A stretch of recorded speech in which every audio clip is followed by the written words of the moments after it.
नमस्कार। मेरा नाम दीपक वोरा है, भारत का राजदूत हूँ और बहुत अच्छा लगता है जब आपके चैनल से बातचीत करता हूँ। आज हम बात कर रहे हैं आपके अजीज़ दोस्त मैकडोनल्ड ट्रंप की। अब आप सब ये जानते हैं कि वो धंधे वाला है, बिजनेस में वो इंस्टेंट डिसीजंस लेता है। जो भी धंधा करता है, जब वो देखता है एक अपॉर्चुनिटी है, जल्दी से निर्णय लेके उस अपॉर्चुनिटी का फ़ायदा उठाता है। तो ट्रंप साहब सोचते हैं कि अंतर्राष्ट्रीय मामलों में भी जल्दी मुझे निर्णय लेने पड़ते हैं। सोचे समझे बिना वो निर्णय ले लेते हैं, देखते हैं भाई इससे मुझे इतना फ़ायदा होगा। निजी तौर पे देश को जो फ़ायदा हो अलग बात है, लेकिन जब बाद में उनको पता लगता है कि वो फ़ायदा नहीं हो रहा है तो अपना फिर निर्णय तुरंत बदल देते हैं। अब एक मज़ेदार चीज़ है, अमेरिका है दुनिया की सबसे बड़ी आर्थिक शक्ति, बहुत ताकत है उस देश में। अगर फिजी ये करना चाहता है या अर्जेंटीना ये करना चाहता है, दुनिया नहीं हिलती। जैसा आप लोग खुद ही जानते हैं कि दुनिया हिल रही है जो कुछ वो कर रहा है। मेरा मानना है कि उसकी पत्नी मेलानिया ट्रंप उसकी सहयोगी हैं, उनकी बात वो सुनता है, लेकिन आने वाले समय में ट्रंप समझ जाएगा कि जो कुछ मैंने किया है उससे अमेरिका ग्रेट अगेन तो भूल जाइए। अमेरिका के जितने थोड़े बचे हुए दोस्त थे वो भी रन अगेन कर गए हैं अमेरिका से। अमेरिका बिल्कुल अकेला पड़ रहा है। माँ गा बन जाएगा, माँ मेक अमेरिका अलोन अगेन।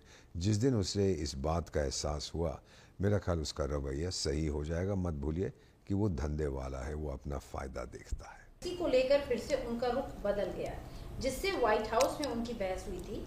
और मलेनिया स्लोवेनिया से आती हैं, तो पूर्वी यूरोप का हिस्सा है, जिसे एंटी रूस इलाका माना जाता है। यही वजह है कि दावा किया जा रहा है कि मेलेनिया रूस के खिलाफ ट्रंप को भड़का रही हैं क्या?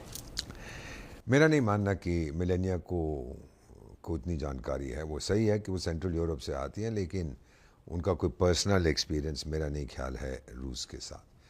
लेकिन जो आपने अभी कहा है कि उनका रवैया, वो बेगिंस्की जो यूक्रेन वाला है और पुतिन्स्की जो रशिया वाला है और ट्रम्पिन्स्की जो अमेरिका, सबको इंस्की बना देता हूँ ना, मैं भूल जाता हूँ नाम उनके। मेरा मानना है, और ट्रंप शायद इस बात को समझता है, कि अमेरिका का नंबर वन दुश्मन रूस नहीं है। रूस तो एक यूरोपियन पावर है।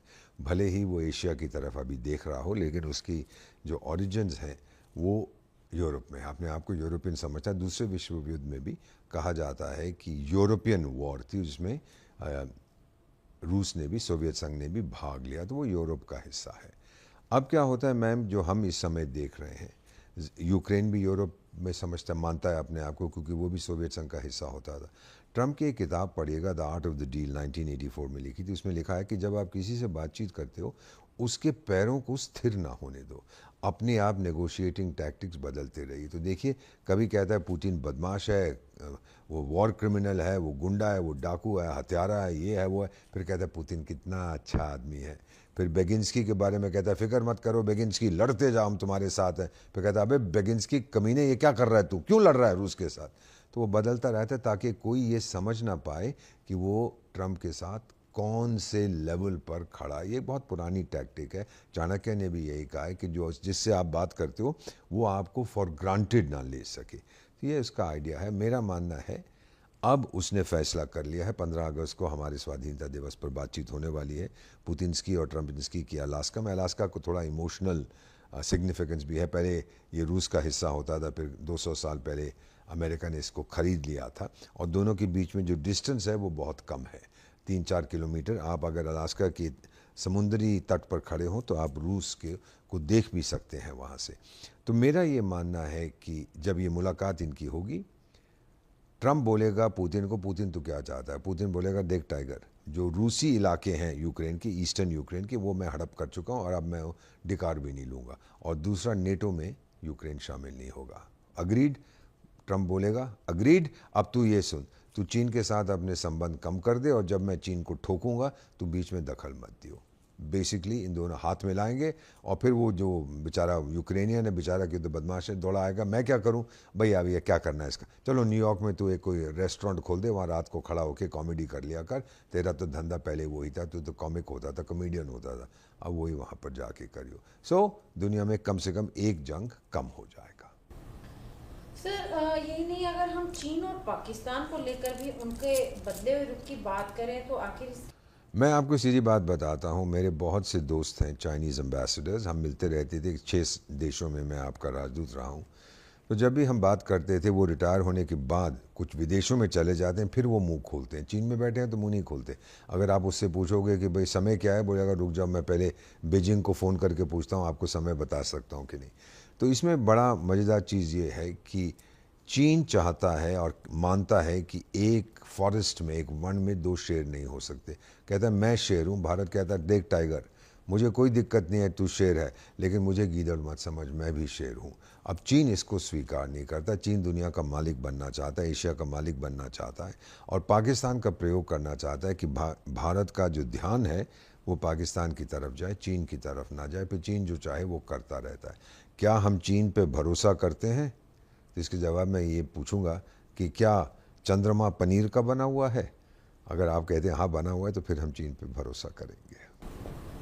सर, सत्ता में आने से पहले ट्रम्प बाइडेन पर ये आरोप लगाते रहे हैं कि बाइडेन सरकार ऑटो पैन पर चल रही है, यानी बाइडेन के नाम पर कोई और फैसले की फाइल पर हस्ताक्षर कर देता है। अब क्या ट्रम्प पर भी यही आरोप लग रहे हैं? तो क्या ट्रम्प प्रशासन भी मेरा नहीं चल रहा है? मेरा नहीं ख्याल कि वो जो कहते हैं ऑटो क्रूज़ कंट्रोल पे चल रहा है या कोई उसको संभाल रहा है, उसके लिए निर्णय ले रहा है, नहीं।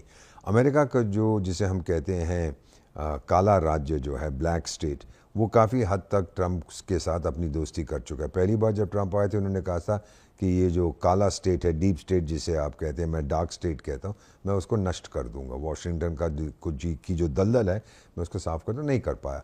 अब उसके साथ उनकी दोस्ती हो गई, समझौता हो गया। तो मेरा मानना है डिसीजन वो खुद लेता है, लेकिन कोई भी अगर निर्णय ले, कोई भी राष्ट्रपति हो, आप हैं, मैं हूँ, कोई और है, उसको इनपुट चाहिए। अगर भाई पूछे कोई उससे कि तेरी नीति क्या है फिजी की तरफ, तो कहेगा फिजी के बारे में मुझे बताओ, अमेरिका के साथ क्या संबंध है, हमें तंग किया, हमारे से दोस्ती करते हैं, हमारे लोग वहाँ, उनके लोग यहाँ हैं। अगर वही गलत उसको जानकारी दी जाए तो फिर उसका निर्णय सही नहीं होगा। इसको कहते हैं हम एको चेम्बर। कई बार वो वही सुनता है जो वो सुनना चाहता है और लोग समझ जाते हैं। हमारे देश में अक्सर होता है हमारे लीडर्स के साथ, लोग वही कहते हैं जो वो सोचते हैं कि वो जानना चाहता है। प्राइम मिनिस्टर नरेंद्र मोदी के साथ बात अलग है। वो सीधा कहते हैं कि मुझे सच बताओ, भले ही कड़वा सच हो, बट मैं तो जानता हूँ इस बात को, मैंने देखा है इसको। वो कहते हैं कि मुझे सच बताओ, भले ही वो सच कड़वा हो, पर मुझे झूठ मत बोलो। तो ट्रम्प साहब अगर ऐसा निर्णय लें, अपने लोगों से कहें भी सच्चाई क्या है, हो सकता है फिर उनके निर्णय सही हो। मेरा मानना है भारत पे जो प्रतिबंध लगाए हैं 27 अगस्त को अभी तक सस्पेंशन किया, उसके बाद फिर बोलेगा मैं 3 महीने और सस्पेंड कर रहा हूँ या मैं कैंसिल कर रहा हूँ, और फिर बोलेगा अच्छा मैंने याद नहीं है कि मैंने 27 अगस्त तक वो टैरिफ्स लगाए थे, सैंक्शंस लगाए थे। चलिए कोई बात नहीं, अब मैं मोदी साहब ने मुझे संदेश भेजा, हम भेजें या ना भेजें, वो कहेगा कि संदेश भेजा है। मैं कहा यार टाइगर क्यों झगड़ा कर रहे हो, चलो दोस्ती करते हैं। अच्छा ठीक है नरेंद्र मोदी, मैं डार्लिंग, अब सब कुछ खत्म। Thank you so much sir. Thank you बेटा, बहुत।